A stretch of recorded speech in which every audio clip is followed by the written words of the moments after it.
기독교인은 백신 패스에 대해 어떻게 생각해야 하는가?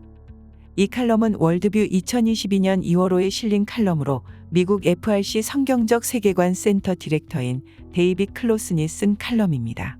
지난해 9월 9일 조 바이든 미국 대통령은 코로나19 백신 관련 새로운 행정명령을 내렸다.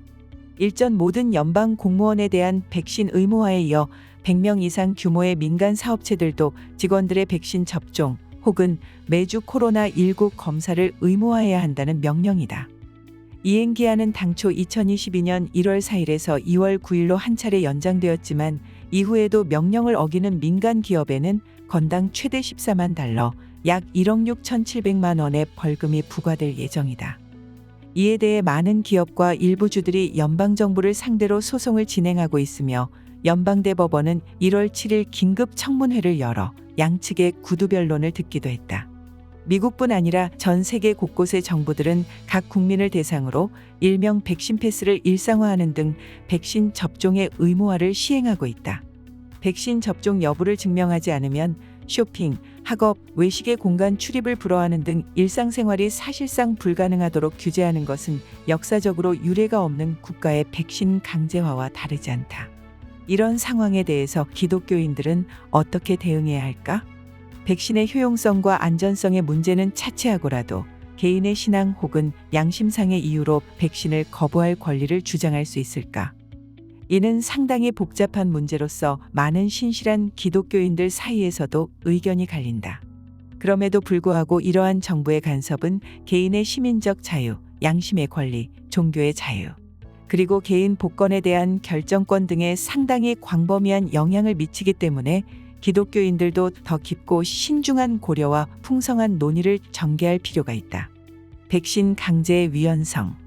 먼저 바이든 대통령의 백신 의무화 명령은 불법이고 위헌적이라는 논란이 있다. 미국의 그 어떤 연방 법규나 헌법 규정상 대통령에게 이와 같이 민간 기업체와 직원을 대상으로 광범위하고 전면적인 백신 접종을 비롯한 개인의 신체적 조건을 강제할 권한을 명시하고 있지 않기 때문이다.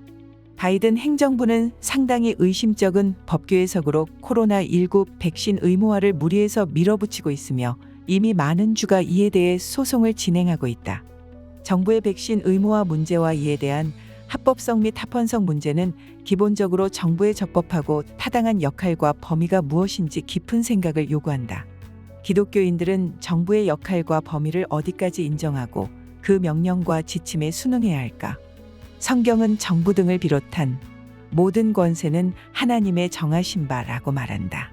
사도 바울은 그러므로 권세를 거스르는 자는 하나님의 명을 거스름이니 거스르는 자들은 심판을 자취하리라 라고 덧붙인다. 헌정공화국인 미국의 경우 가장 우선적인 통치 권위는 헌법이다. 이 말은 대통령이나 정부가 헌법이 규정한 권한을 범하거나 헌법에 반하는 정책을 추구할 때 그것이 위헌, 즉 불법이라는 의미이다. 물론 그 주어진 권한 내에서 헌법에 따라 정부가 권력을 사용한다면 그리고 그 법을 따르는 것이 최고 권위인 하나님께 죄를 범하는 것이 아니라면 기독교인들은 해당 정부와 그 정책에 순응해야 마땅하다. 하지만 정부의 조치에 무조건 언제나 순응하는 것이 옳을까? 만약 그 명령이나 법이 딱히 위헌이거나 불법적이지 않고 혹은 그 불법성이 모호하고 단지 상당한 불편을 감수해야 하는 것이라면 그 명령을 따라야 할까? 예를 들어 만약 정부가 국민의 건강 증진을 위해 매주 운동 일정을 짜주고 국민이 따르지 않을 시 벌금을 매긴다면 어떨까? 혹은 매주 목요일마다 시민들에게 분홍색 모자를 써야 한다고 명령한다면? 우스운 설정이지만 이러한 상상을 통해 우리는 정부의 역할과 목적 그리고 권한의 범위가 어디까지인지 혹은 어디까지여야 하는지를 생각해 볼 수 있다. 정부 역할의 한계. 정부의 역할에 대한 성경적 사고를 위해 한 가지 유용한 사회철학 개념은 아브라함 카이퍼가 개발한 영역주권 개념이다. 카이퍼에 의하면 인간의 삶은 국가, 가정, 교회, 개인 등과 같은 자율적이고 독립적인 관할 영역으로 구분됨이 마땅하다. 이 영역들은 상호 긴밀히 연결되어 있고 종종 겹치기도 하지만 각 주권에 있어서 서로 침범하지 않아야 할 분명한 경계선이 존재한다. 가령 국가는 개인 영역의 주권을 존중하여 침범하지 않아야 한다. 국가의 경우 그 책무상 다른 영역에 대한 제한된 관리의 권한이 부여되지만 이 권위 또한 국민의 주권에 의해 부여받은 것이고 궁극적으로는 하나님의 주권에 종속된 것이라고 카이퍼는 말한다. 개인과 다른 영역 간의 분쟁이 발생했을 때 정부는 일시적으로 제한된 범위 안에서 개입할 수 있지만 정부는 타 영역의 주권을 침해하거나 그 고유의 역할을 대신 맡을 수 없다는 것이다. 카이퍼의 영역 주권 모델은 자연과 인간 본성을 고려해 권력을 분산하는 데 목적이 있다. 권위가 사회의 다양한 제도, 관할 및 영역으로 분산됨으로써 어느 특정 영역이나 권위가 절대 주권을 독점하지 못하게 하는 것이다. 이는 결과적으로 모든 인간 영역에 대한 하나님의 궁극적인 최고 주권을 보전하게 한다. 정부의 역할에 대해 생각해 볼 때 카이퍼의 영역 주권 개념은 유용하다. 또한 카이퍼의 사상은 하나님의 진노를 대신해 악인을 벌하기 위해 국가가 존재한다는 로마서 13장의 가르침과도 충돌하지 않는다. 로마서 13장은 국가가 무엇을 요구하든지 무비판적으로 수긍해야 한다는 것을 의미하지 않는다. 국가 및 정부는 악인을 벌하고 의인을 상주는 하나님의 역할을 일시적이고 제한적으로 부여받는다는 것이다.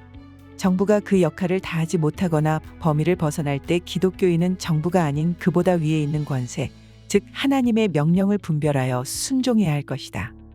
이 원칙에서 도출할 수 있는 또 다른 시사점은 정부의 조치가 그 부여된 한계를 벗어날 때 정부는 정의롭지 못하고 그 부여된 정당성을 잃는다는 것이다. 백신 의무화 명령의 이 원리를 적용하면 정부는 각 개인의 신체에 해당 개인의 동의 없이 어떤 물질을 주입하는 것을 강제할 권한이 없다. 이는 정부에 관할 영역을 벗어나는 것이기 때문에 강제적인 백신 의무화에 대해서 기독교인은 마땅히 경계하고 우려의 목소리를 내는 것이 합당하다. 특히 이번 바이든 대통령의 백신 의무화 명령은 그간 많은 민주당 주지사나 시장이 추진했던 진보적 정책보다도 훨씬 더 그 정도를 뛰어넘은 것이다. 100인 규모 이상의 민간 사업체를 대상으로 백신 접종을 의무화하는 것은 최소 7,500만 명의 미국인에 해당하는 것이다. 현재 함께 추진하고 있는 연방 의료 종사자 백신 의무화까지 포함하면 미국 정부는 1억 명 이상의 미국인에게 백신 접종을 받든지 직장을 잃든지 선택하라는 것과 동일하다. 공중보건의 이름으로 이런 수준의 광범위하고 포괄적인 권한을 국가가 가지고 행사하는 것이 마땅한가? 그간 정부의 코로나19 방역 조치가 효과적이었다면 모르겠지만 그마저도 확실치 않다. 더구나 바이든 행정부는 불과 작년 7월까지만 해도 백신 의무화를 하지 않겠다고 약속한 바 있다. 당시 젠 사키 백악관 대변인은 정부가 백신 의무화를 고려하고 있느냐는 질문에 아니라고 대답하며 백신 의무화는 연방정부가 가지고 있는 권한이나 역할이 아니라고 생각한다고 말했다. 3개월이 안 되어 바이든 행정부는 입장을 180도 바꾼 것이거나 거짓말을 한 것이다. 신체 완전성, 즉 한 사람의 신체는 그 사람에게 속하며 그의 어떤 일이 생길지는 자신만이 결정할 수 있다는 생각은 매우 중요한 원칙으로 특히 하나님의 성전인 우리 신체를 비롯한 생명과 자유를 하나님의 부여하신 선물로 여기는 기독교인들에는 더욱 소중한 원리이다. 기독교인들은 정부가 가정이나 개인에 관할 영역에 침범할 때 상당한 주의를 가지고 경계해야 한다. 물론 여기서 신체 완전성의 개념은 요즘 유행하는 내 신체, 내 선택이라는 잘못된 낙태용호용 구호와는 차별되어야 한다. 무엇보다 낙태는 우선 하나의 신체에 관한 것이 아니라 두 사람, 산모와 태아의 신체에 관한 것이다. 이 둘은 유전적으로 분명히 구별된 다른 사람이다. 낙태는 임신의 자연적 과정을 인위적으로 중단시켜 아직 태어나지 않은 아이의 신체를 파괴하는 것이다. 양심의 문제. 마지막으로 백신에 대한 각 개인의 양심적 판단이 존중되어야 한다. 물론 그 판단이 감정적이거나 정치적인 이유로 내려진 것인지는 스스로 분별해야 하겠지만 실제로 백신 접종에 대한 양심적 거부에 합당한 종교적 혹은 도덕적 근거가 있을 수 있다. 한 예로 프로라이프 연구기관인 샬롯 로지어 연구소의 조사에 의하면 얀센에서 개발한 코로나19 백신의 경우 낙태된 태아에서 배양된 세포계가 개발과 생산 과정에서 사용되었다고 한다. 또한 모더나와 화이자의 경우에도 개발, 생산 단계는 아니지만 검사 단계에서 태아 배양 세포계가 사용되었다고 한다. 성경은 태아의 생명과 인격에 대해 분명히 말씀하고 있다. 물론 태아의 세포가 아닌 실험실에서 배양된 세포라 하더라도 각 개인 양심의 작용에 따라 해당 백신의 접종에 대한 죄의식을 느낄 수 있다. 실제 이런 이유로 많은 기독교인이 얀센 백신보다 모더나 및 화이자 백신을 선호하기도 한다. 이런 나름의 합당한 양심의 거리낌을 이유로 누군가 백신 접종을 거부한다면 이는 존중되어야 할 일이지 정부가 나서서 못살게 굴고 겁박할 일이 아니다.